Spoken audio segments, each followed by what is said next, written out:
Muchas gracias, Inma, muchas gracias a la Universidad del País Vasco por invitarme. Casi estoy esperando que se acabe el verano para volver a venir aquí, que para mí tiene un significado muy especial, como algunos sabéis. Bien, he venido a hablar efectivamente de nuevo de MOOCs. Todos sabemos ya a estas alturas, y si no lo sabemos lo deberíamos saber lo que son. Massive Open Online Courses son cursos que son absolutamente al 100% en su origen por Internet. Son cursos que son gratuitos, son cursos a los que se puede acceder simplemente con una conexión a Internet, y luego se puede obtener una certificación, que por esa certificación sí que hay que pagar, pero como sabemos también, las tasas de estudiantes que se inscriben en estos MOOCs para obtener el certificado son mínimas. La mayor parte va a aprender, a adquirir una competencia, ya sabéis, importantísima en esta nueva, para muchos no tan nueva, pero sí en esta nueva era de la educación, ¿no?, digital. Pero voy a empezar porque si no empiezo a hablar de MOOCs y no... Bien, en primer lugar, nada, una pequeña pauta de dónde vengo. Vengo de la UNED, la Universidad Nacional de Educación a Distancia, que sabéis que es una universidad, bueno, pues que tiene una tradición, sobre todo no, exclusivamente en enseñanza a distancia, pero que además ofrece la oportunidad de hacer blended learning, lo que es cursos, apoyos por Internet, pero luego también tutorías en los centros asociados, ¿no? Bien, voy a hablar hoy nada más de la parte de UNED abierta. La UNED ya en el año, como Inma ha dicho antes, en el año 2008, incluso antes, empezó con un repositorio de productos educativos, por llamarlo así, en abierto. ¿Qué quiere decir? Es decir, acceso gratuito, haciendo este repositorio, ¿no? Y ya desde el 2008. En ese sentido ha sido pionera por su apuesta por la educación abierta hace ya casi bastantes años, ¿no?, casi un decenio. Bien, casi una década, perdón. Empezó con el repositorio CW y luego en el año 2011, en el año 2013, cuando se convocó la primera convocatoria de MOOCs para la plataforma Myriadax, bueno, pues la UNED empezó con sus primeros cursos masivos y demás. Hoy en día, a partir del año 2016, a partir de enero prácticamente, se ha abierto una estructura nueva, un catálogo nuevo, se llama Hiedra, está en abierto. Quería enseñaros un poco qué es lo que podéis encontrar, porque para que veáis un poco cómo funciona, ¿no? Si queréis acceder a cualquiera de estos contenidos, por ejemplo, idiomas, ¿por qué no? Interesante. A cualquiera de estos contenidos en abierto, gratuitos, pues ahí tenéis, podéis bajaros una lección, podéis ver, acceder a un curso, etcétera, ¿no? Para que veáis, bueno, un poco lo que estamos haciendo en la UNED en cuanto a recursos educativos en abierto. Bien, además, bueno, pues sí que la UNED ha conseguido muchos reconocimientos y premios desde el inicio en los recursos abiertos. Bien, pero hoy he venido a hablar porque seguramente todos o muchos conoceréis esta cita de Henry Ford, ¿no?, que el fracaso es una gran oportunidad de empezar de nuevo con más inteligencia, ¿no?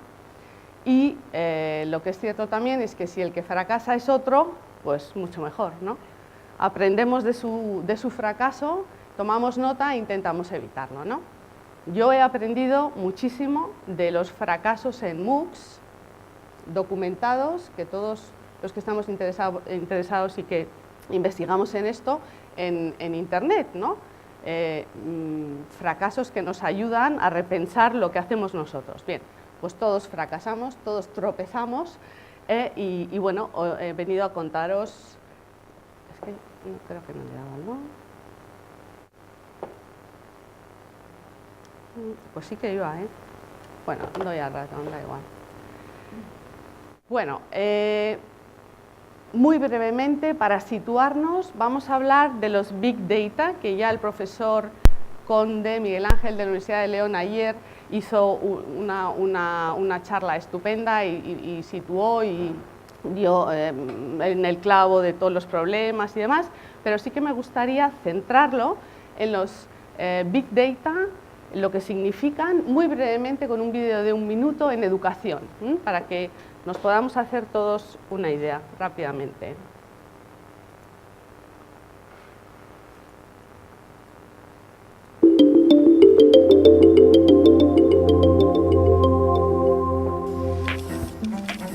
Every 26 seconds, a student in America drops out of school, and more than 1,700 high schools across the country have a dropout rate above 40%.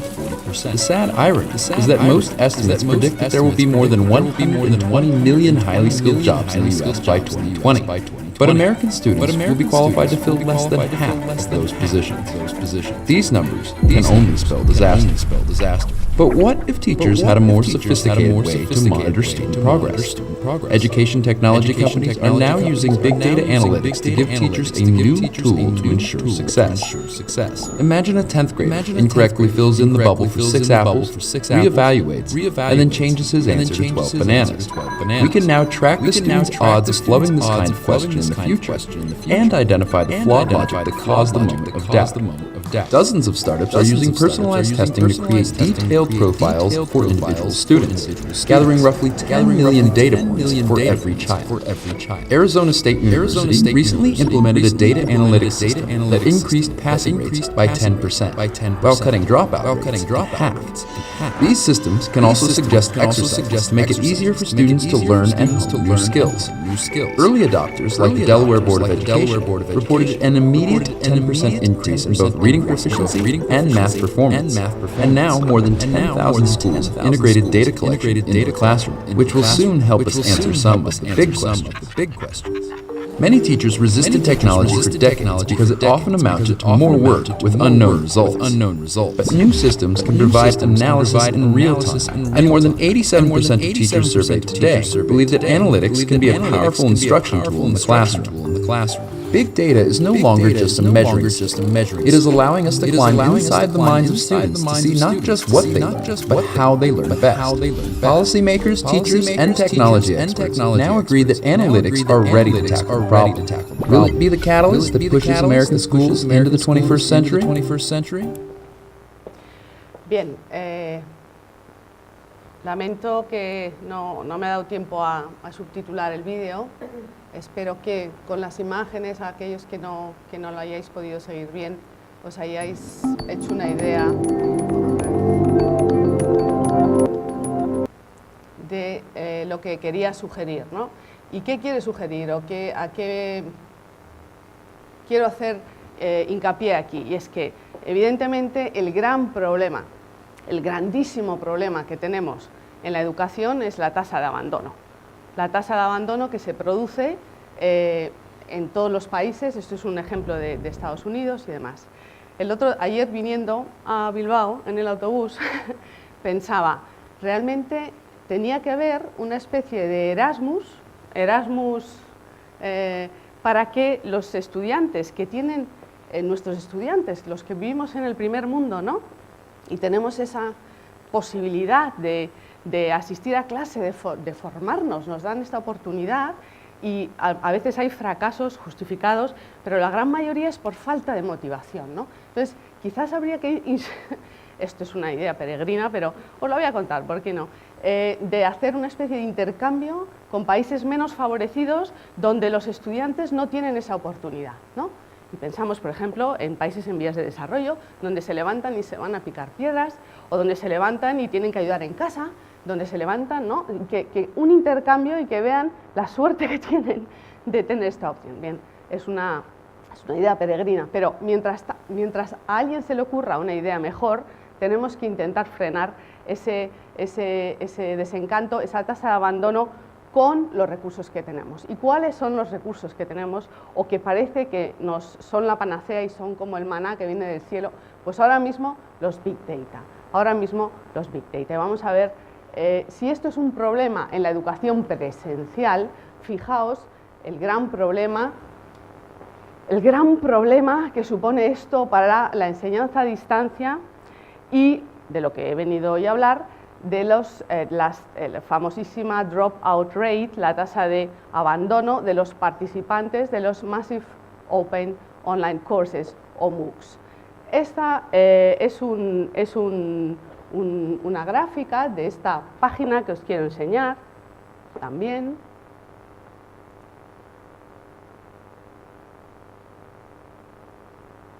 Que está, imagino que conoceréis, es el resultado de un proyecto de investigación y bueno, pues este investigador lo que ha intentado es hacer un estudio o ha hecho un estudio sobre el abandono de las tasas de los MOOCs, que sabéis que una tasa, o sea, normalmente está en torno al 13%, ya se supone que es un éxito.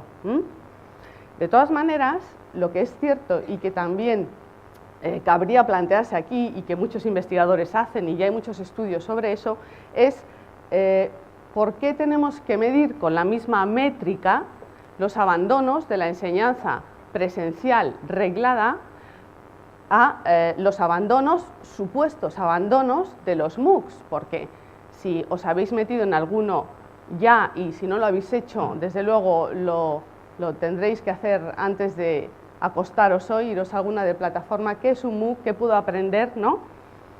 Hay muchas personas que se registran, ya sabéis que es gratuito, y cuando yo me apunto a algo gratuito, pues igual le doy menos valor de lo que tiene, ¿no? Pero fijaos el valor que tiene poder acceder a la lección de un profesor, un educador social, o un filólogo, o un matemático, o un físico de Harvard, del MIT, o de una universidad, de donde sea, al que yo admire, ¿no? Antes tenía que pagar, ahora lo hago de forma gratuita y me puedo beneficiar de sus conocimientos. A lo mejor lo que yo quiero es un certificado para añadirlo a mi perfil en las redes sociales, o a lo mejor lo que quiero es simplemente escuchar a ese profesor que me apasiona, o a lo mejor lo que quiero es acceder a esa pequeña píldora de conocimiento que es que tengo, bueno, pues no sé, física cuántica, por ejemplo, y yo me voy a meter a ver si hay una introducción de esto que es, para saber de qué es, o nutrición, voy a aprender algo de nutrición de un médico que tiene un MOOC fantástico, tal, ¿no? O sea, fijaos lo que ofrece eso de posibilidades, de recursos y, por supuesto, de diferentes perfiles de participantes, ¿no? Que ya sabéis, ya hay taxonomías, ya hay investigaciones que clasifican a las diferentes personas que se van registrando en un MOOC, ¿no?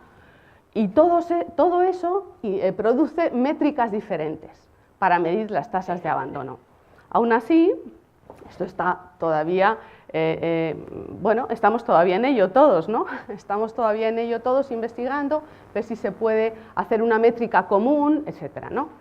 Bueno, pero fijaos aquí que este proyecto, que está actualizado a finales del 2014, la verdad, no es muy actual, pero sí que nos da idea, si queremos hacer un MOOC, nos indica las tasas de abandono por tipos de actividad, por ejemplo, ¿no? Tenemos diferentes opciones. Bueno, sabéis que hay un grading, un tipo de actividades que pueden estar corregidas, que las corrigen los pares, los estudiantes, ¿no?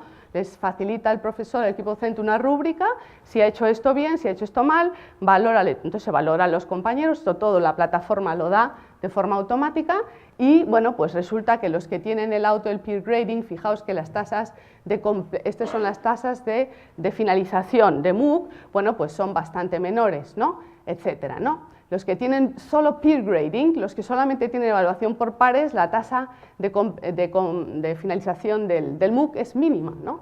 Bueno, pues esto aquí se puede jugar con esto, se puede jugar con diferentes parámetros para, si queremos hacer un MOOC, bueno, pues saber qué cabe esperar de esto, ¿no?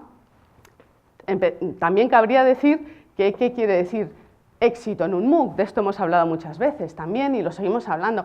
¿Qué quiere decir una tasa de finalización? ¿Qué quiere decir que alguien complete un MOOC? Bueno, pues hay autores que dicen, hay estudios muy recientes y ya hay algunas estadísticas que dicen, bueno, pues para mí completar un MOOC es que se saquen el certificado y punto. Pues otros dicen, pues no, porque yo en el perfil ya de inicio tengo muchos estudiantes que dicen, o participantes que dicen, no, no, es que yo no quiero el certificado, es que yo me quiero enterar de una vez por todas cómo se hacen derivadas y ya está, y cuando me entere me salgo, ¿no?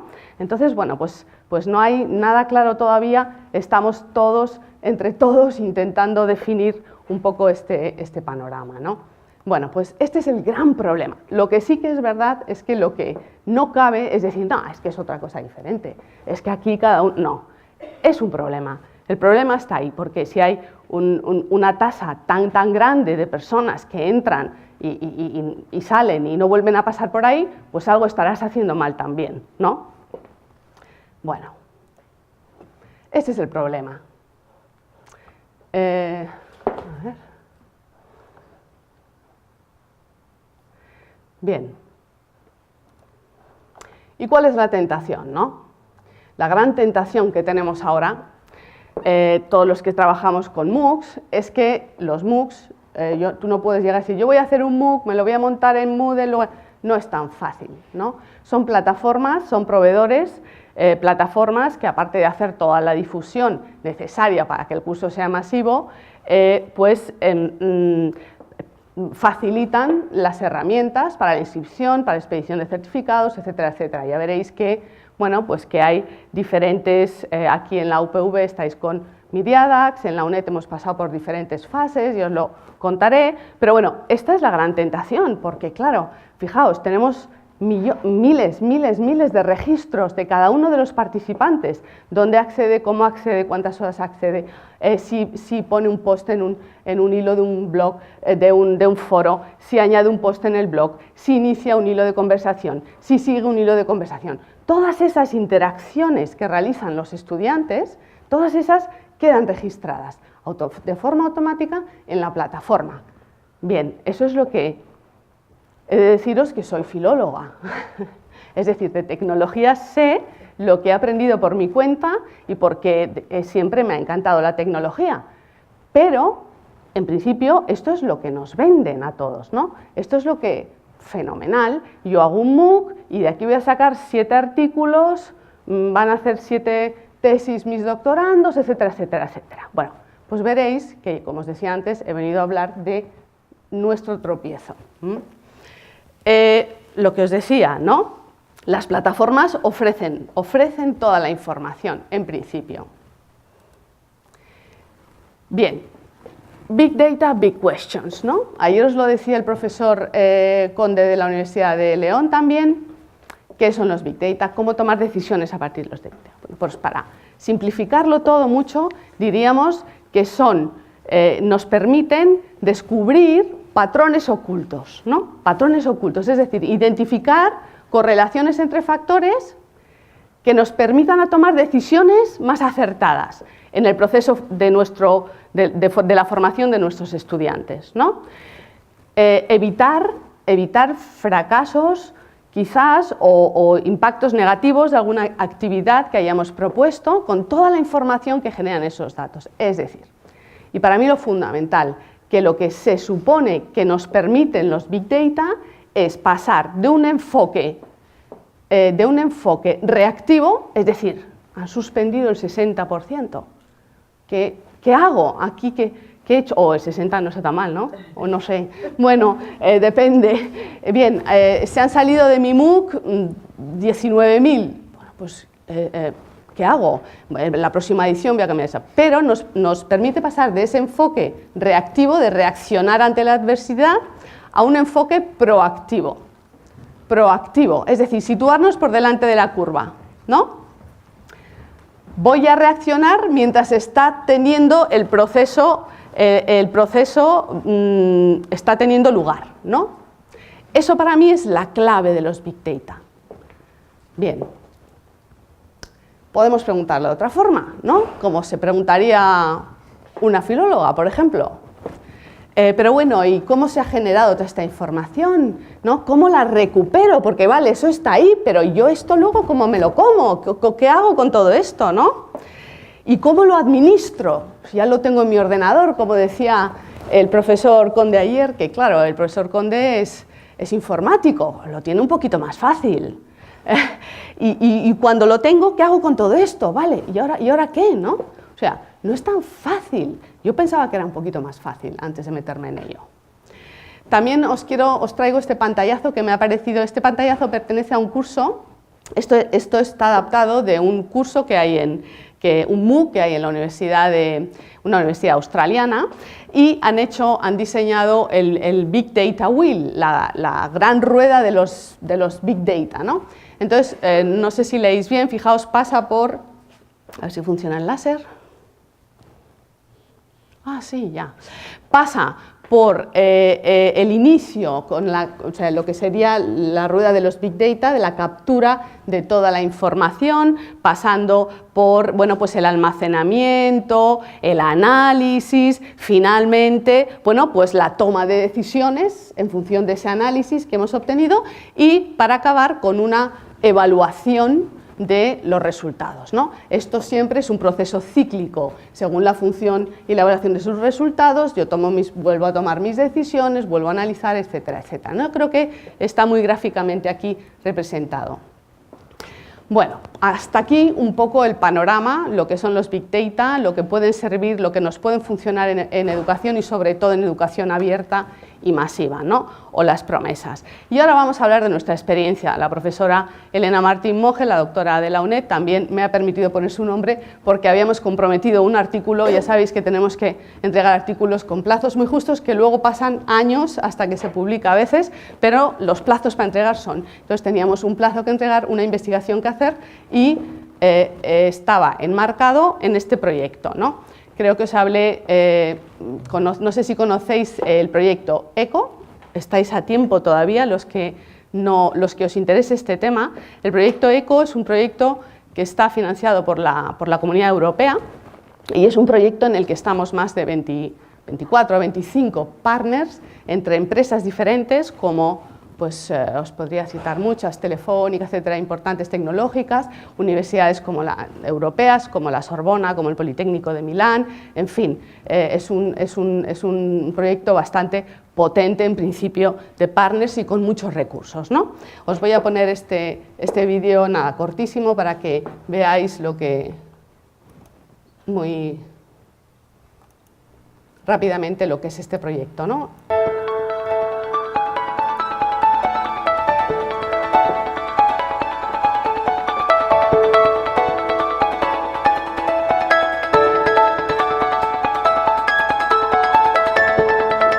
Nuestra misión es hacer cursos online masivos y abiertos, cursos MOOC de gran calidad, y tenemos que llevarlos a cabo conjuntamente, de tal forma que queremos formar a los docentes europeos en las distintas competencias necesarias para utilizar esta forma innovadora de educar, y que ellos mismos se conviertan en efecto multiplicador a la hora de poder hacer y convertirse en EdTeacher con el proyecto ECO, y que hagan sus propios MOOC. La UNED coordina este proyecto. Dentro del proyecto ECO estamos implementando un nuevo concepto que es el Social MOOC o SMOOC. Se trata básicamente de llevar la pedagogía, llevar el modelo pedagógico de los MOOCs al trabajo integrando las redes sociales en ella. Tenemos ejemplos de MOOCs que están utilizando muy bien las redes sociales, como por ejemplo el que ayuda a sacar el B1, que utilizan el hashtag B1ExamEnglish. También el MOOC de Community Manager, que también utilizan un hashtag muy conocido actualmente, y esto demuestra que las redes sociales se pueden integrar sin ningún tipo de problema dentro de esta nueva tecnología educativa. El proyecto europeo ECO se alinea perfectamente con la misión que tiene Microsoft en educación. Nuestra misión en educación es capacitar a todos los estudiantes del planeta para lograr hacer más. Cuando la UNED nos juntó este proyecto y nos dijo podéis formar parte de los 22 miembros y partners que utilizan o que forman parte de este proyecto, y nos comentaron el construir una plataforma de cursos masivos, abiertos, online, para poder llegar a mayores estudiantes y capacitar y dar herramientas tecnológicas a los profesores para que pudieran crear sus propios MOOC, dijimos, eso es parte de nuestra estrategia, es parte de nuestra misión, queremos participar en esto. El proyecto ECO es un proyecto de integración en el que se integran 13 nodos donde se gestionan, donde van creándose los cursos y se va circulando el curso hacia su publicación en un punto central. Por tanto, es un proyecto que a nivel de tecnología afronta el reto de la integración y por tanto utilizamos tecnologías abiertas, software libre y estándares. ¿Por qué? Pues porque esos 13 nodos de conexión implican un grado de complejidad enorme al tratarse de una plataforma de cursos masivos.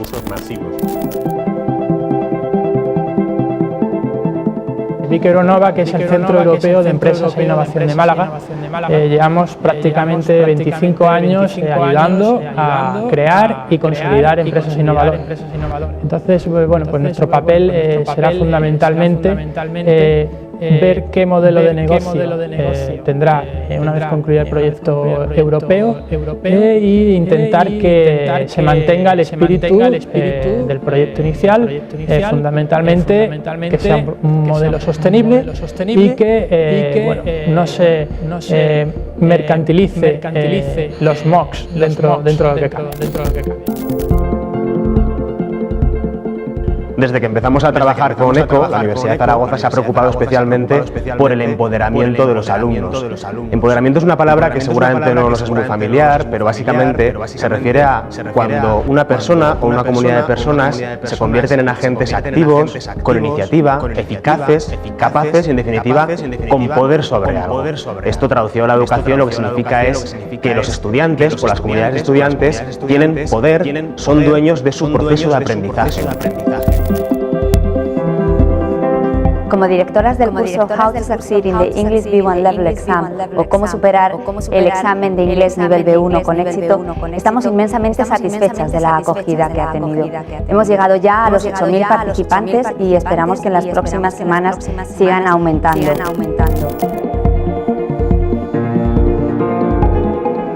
Según la consultora tecnológica Gartner, los MOOC han alcanzado en el año 2015 por fin su meseta de productividad, es decir, su tasa de maduración. ¿Y esto qué es? Pues lo único que quiere decir es que después de un quinquenio se están integrando en la enseñanza superior universitaria. ¿Y por qué son masivos o por qué son susceptibles de ser masivos? Porque están abiertos, porque han roto todas las barreras.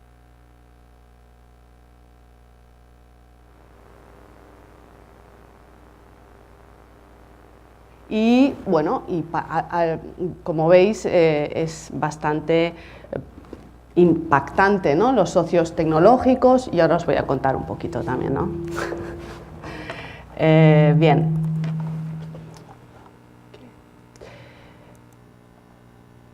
Este proyecto, como os decía, todavía está vigente hasta el año 2017 y lo que sí que me parece que es interesante que sepáis, si tenéis interés en ello, es que ahora os voy a hablar del How to Succeed in the English Exam, que es el que yo codirigí. Todavía tenéis la oportunidad, si hacéis uno del MOOC que enseña a hacer MOOCs, de hacer ese MOOC y tenéis un sitio para prácticas, ¿no? O sea, quiero decir, alguien quiere hacer un mini MOOC o saber qué es esto, o para una tesis doctoral, porque no es tan fácil conseguir un espacio para que puedas hacer tu propio MOOC o tu propio curso online masivo, ¿no? Entonces, bueno, pues aquí os ofrecemos espacios para, de hecho, ya salen como 15 o 20, no lo sé, MOOCs hechos por profesores que quieren probar esta nueva tecnología, ¿no? Que era un poco el fin de este proyecto, ¿no?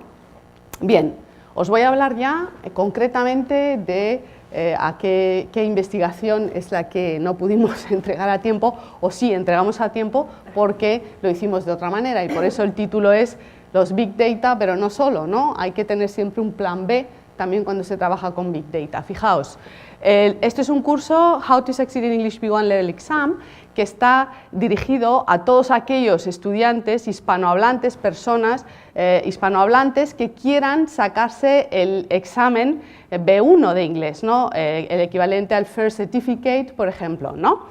Esta idea nos surgió porque, como sabéis, ha habido un MOOC escandalosamente exitoso que ha hecho el British Council, parecido, y bueno, en una plataforma que se llama Future Learn, sabéis que hay diferentes plataformas, es algo como Midiadax, ¿no? Para que nos entendamos, Future Learn, y bueno, pues ha tenido 200.000 participantes. Entonces, nosotros en la UNED también tenemos un centro de idiomas, mucha gente que se examina por libre, y pensamos, vamos a ayudarles con un MOOC gratuito para que se saquen el certificado y así aumentar la tasa de éxito, ¿no? Entonces, como en este proyecto europeo, pues nos encargaron hacer este MOOC, ¿no? Con esta idea. Fijaos un poco ahora se va a celebrar la tercera edición, ha sido uno de los MOOCs más exitosos del proyecto, lo tengo que decir, y bueno, pues teníamos 6 módulos, un primer módulo de presentación, luego un módulo por destreza, es decir, un módulo para aquellos que querían practicar la destreza oral, el speaking, el hearing, el listening, perdón, y el writing y ¿cuál me falta? Bueno, las 4 competencias, ¿no? La oral, receptivas y productivas. Y luego teníamos un último módulo que se llamaba Summing Up, donde hacíamos una especie de resumen, podían hacer un examen, una especie de mock exam, una prueba, ¿no? Para ver si lo superarían o no. Teníamos, en cuanto a los materiales que hemos utilizado en este mock, bueno, pues materiales de texto, claro que sí, también grabaciones audiovisuales hechas por nativos, extra resources, o sea, materiales adicionales, también en actividades teníamos quizzes, teníamos past papers y teníamos peer-to-peer activities, que yo soy una defensora a ultranza de poner las peer-to-peer voluntarias. Sé que mucha gente me critica por ello, pero entiendo muchos de los razonamientos que tienen los estudiantes, porque en un MOOC con muchísimos participantes nos encontramos de todo. Entonces, si haces un peer-to-peer, primero, si lo haces voluntario, si lo haces obligatorio, tienes que diseñarlo muy bien. Es lo que hablábamos con el profesor de la Universidad de Málaga, de las rúbricas, ¿no? Hay que crear rúbricas muy específicas, y además el estudiante que evalúa con una rúbrica a otro estudiante y, por ejemplo, le pone un 0, porque de eso hay, tiene que justificar por qué le ha puesto a su colega un 0. Es decir, yo no pongo un 0 porque estoy de mal humor y porque, mira, me estoy jugando a ser profesor y te voy a poner un 0, ¿no? Y si no rellena el hueco dedicado a justificar la nota, esa peer-to-peer no se envía a la plataforma. Es decir, hay que ser serios. Si hacemos peer-to-peer obligatorias, hay que hacerlas, diseñarlas muy bien, con mucha cabeza. Y como esto no siempre es posible, y además a mí no me parece que sea fundamental para que el estudiante adquiera la destreza, pues en mis cursos, en mis MOOCs, hasta ahora me he conseguido imponer y siempre han sido voluntarias. Bien, interacción social, evidentemente, es un componente muy importante en todos los MOOCs, en este también, con el foro, y además, creo que, no sé si os lo comenté, creamos un grupo en Facebook que me parece fundamental para todos los MOOCs, no una página en Facebook, sino un grupo en Facebook que se manejan, que se pueden hacer analíticas, hay herramientas específicas para analizar las interacciones en los grupos en Facebook, y esto nos salvó también esta investigación. Y luego también Twitter, yo soy muy fan de Twitter para mi profesión, es decir, no tengo cuenta personal, pero sí tengo cuenta profesional, y lo que hago son experimentos con mis estudiantes, etcétera, etcétera, ¿no? Bien, hicimos subgrupos con diferentes hashtags, etiquetas. Bien. Y el elemento de gamificación, que ya sabéis que en los MOOCs son muy habituales, en las insignias que te van poniendo si vas cumpliendo objetivos, ¿no? Bueno, pues aquí creamos una serie de... yo soy bastante partidaria, porque es que esto a los participantes de cierta edad sobre todo, ¿no? Entre 20, 30 y tal, pues les encanta esto de jugar y tener su competencia y tal y cual. Bien, fijaos. Bueno, listening, primero si habían acabado excelentemente los módulos y las peer-to-peer, si habían obtenido buena calificación, y luego me inventé esto, que ha tenido, todavía no lo he podido medir por este problema de los Learning Analytics, pero nos inventamos esta insignia Research Collaborator, que era colabora con la investigación, ¿no? Porque todos los profesores que hacemos MOOCs lo hacemos también para investigar, ¿no? Para ver si funciona, si no funciona. Y luego Special Research Collaborator, que decía, Research Collaborator era el que nos cumplimentaba, como bien sabéis, la encuesta inicial, ¿no? Que esto la gente se matricula, bien, voy a hacerlo. Entonces, la inicial todavía hay unos porcentajes decentes de estudiantes que lo cumplimentan, pero ya la final, solo el que llega, solo el que además te dedica otros 5 minutos, ¿no? Entonces, dábamos insignias por el Special Research Collaborator, era el que cumplimentaba la primera y la última. Bueno, pues creo que ha funcionado, creo que ha funcionado. Bien. Participantes y procedimientos de esta investigación, de este MOOC en primer lugar, fijaros, eran estudiantes de inglés como lengua extranjera. Algunos tenían el nivel ya B1, pero no se habían atrevido a examinarse, otros estaban en ello, en ese curso, y se iban a examinar en la siguiente convocatoria o la siguiente. Ya sabéis que, por ejemplo, los FIRST hay varias convocatorias y demás, y nos centralizamos en prácticamente nada en instruir sobre el contenido, porque para eso ya, bueno, pues tienen sus clases, sino en aportar estrategias, los pequeños trucos que hay que hacer para no ponerse nervioso cuando se habla en un examen oral, en fin, todo tipo de estrategias y ayudas para superarlo con éxito, ¿no? Creamos subgrupos en este MOOC.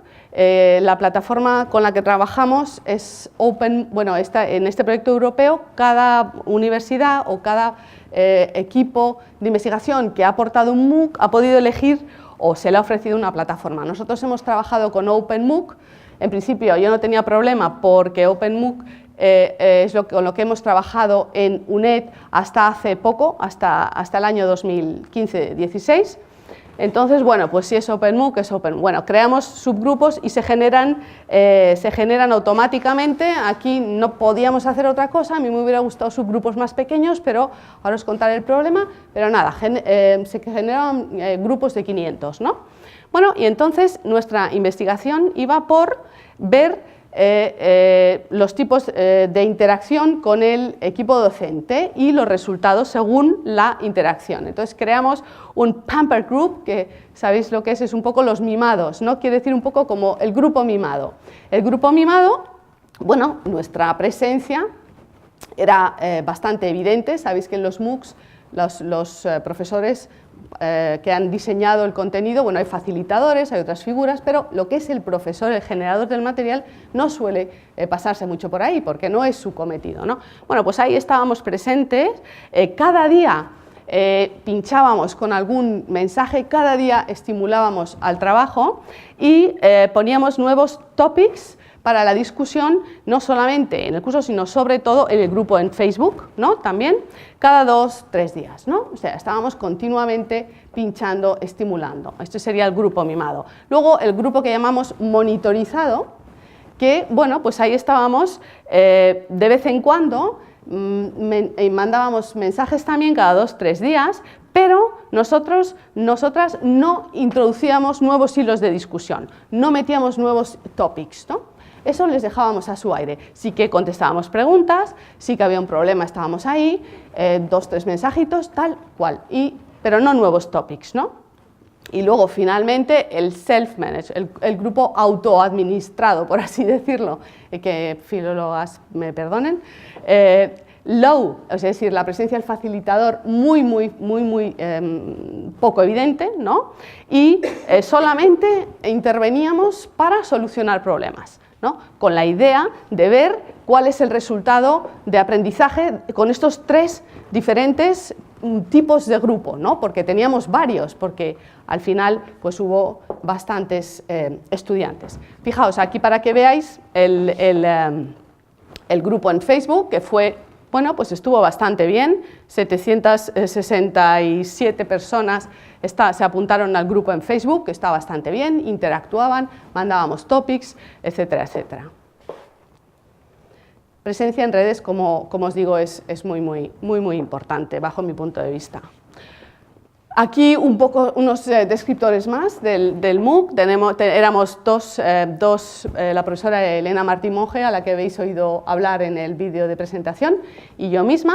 Luego teníamos 6 creadores de contenidos, colegas del departamento y de fuera, que nos ayudaron al diseño, y 4 facilitadores, que eran, bueno, principalmente doctorandos, personas interesadas que tuvieron una formación y, bueno, pues hacían de facilitadores, ¿no? Al final, 8.208 participantes se registraron, luego hubo una fluctuación, aumentó un poco, pero bueno, esto es lo que ha quedado en la foto fija, ¿no? De aquellos 535, es decir, el 65% de los que se registraron comenzaron el curso, que esa es otra estadística a tener en cuenta, como sabéis, para las métricas, y 644, es decir, 12%, estamos en la media, de los que lo iniciaron lo completaron, ¿vale? El perfil, bueno, pues españoles al 91,6, porque además era para hispanohablantes, ¿no? Bueno, aquí tenéis las edades, un poco lo de siempre, ¿no? Higher education, casi todos tienen una educación superior, casi todos ya tienen una titulación, etcétera, ¿no? Algo que viene siendo habitual en los MOOCs pero que poco a poco ya se está abriendo, ¿no? Bueno, y vamos a nuestro planteamiento de investigación concreta, ¿no? Preguntas de investigación y análisis de datos, ¿no? ¿Qué es lo que queríamos saber? ¿Qué es lo que queríamos probar en esta investigación? En primer lugar, las expectativas de los participantes son realistas, es decir, con la cuestión, el cuestionario inicial, ¿qué esperan de este curso, ¿no? Y estas 5, fijaos que he resaltado en rojo, cómo de importante o qué importancia tiene el apoyo del equipo docente a lo largo del MOOC, ¿no? ¿Qué importancia tiene la interacción social? Que eso es lo que siempre queremos medir. Nuestro grupo en Facebook, nuestras etiquetas, nuestros mensajes en foros, ¿no? En el MOOC para adquirir, o sea, para llegar al éxito en el aprendizaje. Y qué importante es la gamificación, qué importante es lo de estarles dando medallas. A lo mejor es que no tiene ninguna importancia, estamos aquí trabajando en Vale y pensando y diseñando insignias y esto no tiene ninguna repercusión significativa en las tasas de finalización, ¿no? Entonces estamos perdiendo el tiempo porque hablamos mucho, pero probar lo que es probar, probamos poco, ¿no? Y qué importancia tienen las peer-to-peer famosas actividades también en las tasas de finalización, ¿no?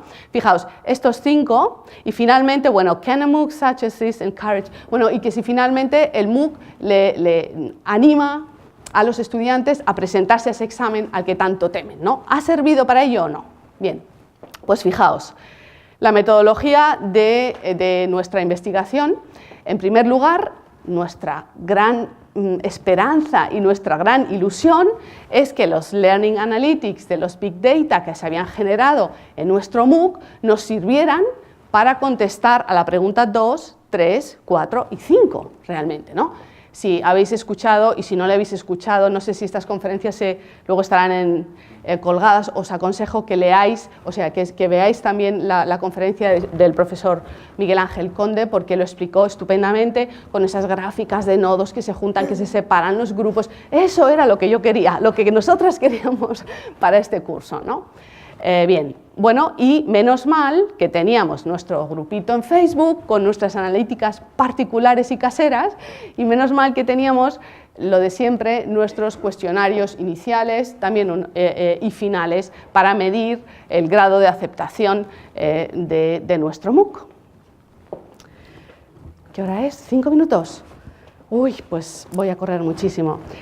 Bien, para que veáis, no os voy a enseñar este PDF, pero que esto no era una investigación que estaba fundamentada en algo sin base ni a la ligera. En los Learning Analytics, en el proyecto este europeo, teníamos un partner que era especialista en minería de datos. Eran los especialistas en minería de datos, es decir, ellos eran los que nos tenían que proporcionar, porque yo no soy ingeniera, ellos nos tenían que dar los resultados. Bien, todo absolutamente especificado. Si queréis acceder a este PDF, veréis que es el documento oficial que se entrega a la Comisión Europea de justificación y tal. O sea, todo absolutamente justificado. Y comienzan los problemas. Primer problema. El primer problema es que las especificaciones del Work Package, o sea, lo que diseñamos, el documento de trabajo, eran inadecuadas y no había casi flexibilidad. Es decir, se había especificado que nosotros queríamos los datos de nuestro MOOC. Está muy bien los datos conjuntos de todos los MOOCs del proyecto para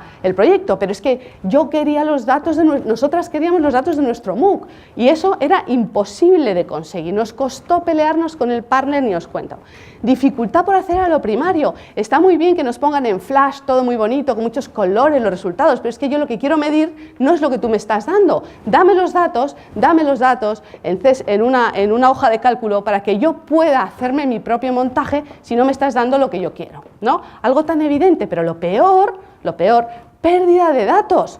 Vimos que cuando nos recuperaron nuestra hoja de cálculo en un fichero CSV, faltaba mucho parte del histórico, se habían perdido los datos. Era absolutamente un diálogo de sordos, pero fijaos, ¿por qué?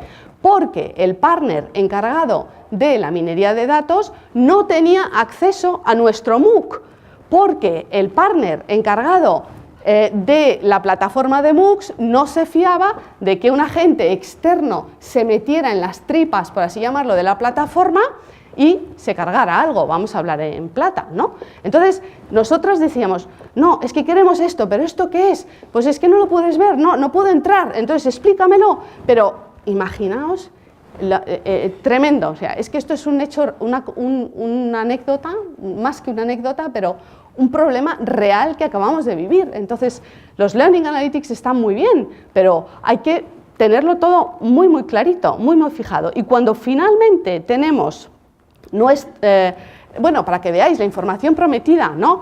Todas esas cosas las teníamos en el Work Package, todo eso lo queríamos, las veces que acceden a la presentación, las veces que acceden al vídeo, las veces que bla, bla, bla, bla, fijaos, puedo prometer y prometo, todo esto nos lo iban a entregar, ¿Y qué se nos olvidó en la Carta de los Reyes Magos? Imposibilidad de medir realmente las interacciones. ¿Por qué? Porque nos daban el global. Digo, no, yo quiero por foros, por hilos, no. Eso, otra pelea. Bueno, ausencia de registros de las entradas en los blogs y de los mensajes en Twitter. No teníamos eso registrado después de todo el trabajo que habíamos hecho. Ausencia de registros desde de las insignias. No sabíamos cuántas insignias había. Bueno, y al final se hizo la oscuridad total.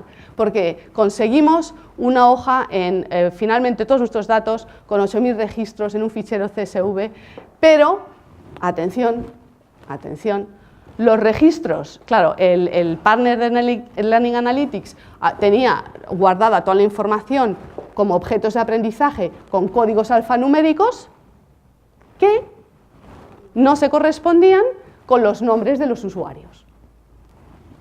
Entonces nos encontramos con un fichero CSV con códigos y no sabemos más de 8.000, lo que habían hecho más de 8.000 participantes sin poder asignar el código al participante concreto. Parece una broma. Pues no es ninguna broma. Y nos costó, Dios y ayuda, conseguir esta información, Skypes, peleas, etcétera, etcétera, etcétera, etcétera. Esta es la cruda realidad. Antes de saltar a la piscina de los Big Data, tiene que haber confianza entre el proveedor de Learning Analytics y la plataforma. Deben ofrecer los Learning Analytics no solo las visualizaciones tan bonitas y tal, sino que demos los datos para poder exportarlos a cualquier programa de estadística, ¿no?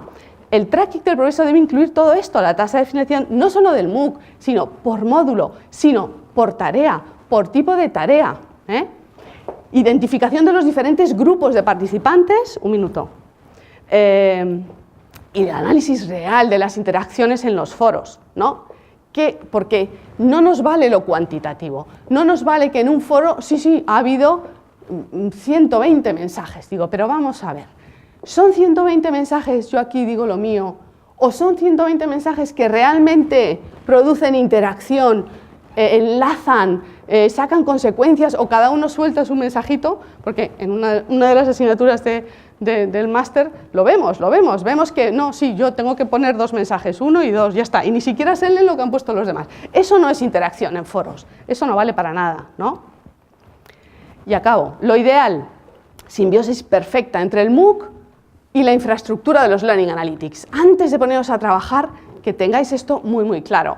Y necesitamos un panel de control, un dashboard, que nos permita tener gráficos, visualizaciones, hojas de cálculo y los datos para poder manejar si nosotros queremos.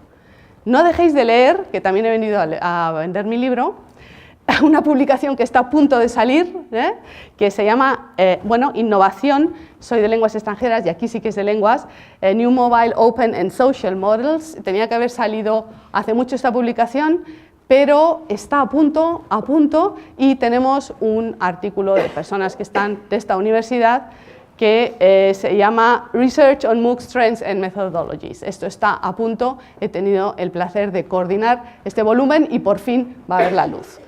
Casi acabo.